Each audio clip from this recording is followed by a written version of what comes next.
Все дома строились фасадом на юг, к морю. А задняя часть она была в земле, строилась на ландшафтах. Вся архитектура крымско-татарская именно вот такая вот, террасная. И вот наглядный пример, два прекрасных сохранившихся дома. Рамы это уже ставили потом, а были открытые террасы. Да? Вот эта вот отделка верхняя, Антон, называется сачак на крымско-татарском.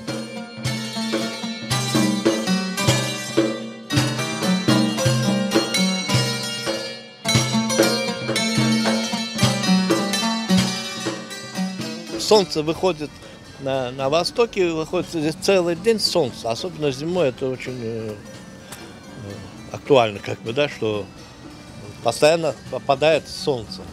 А задняя часть дома, она в земле. Вот первые этажи, они зимой теплые, летом они прохладные, потому что находятся в земле.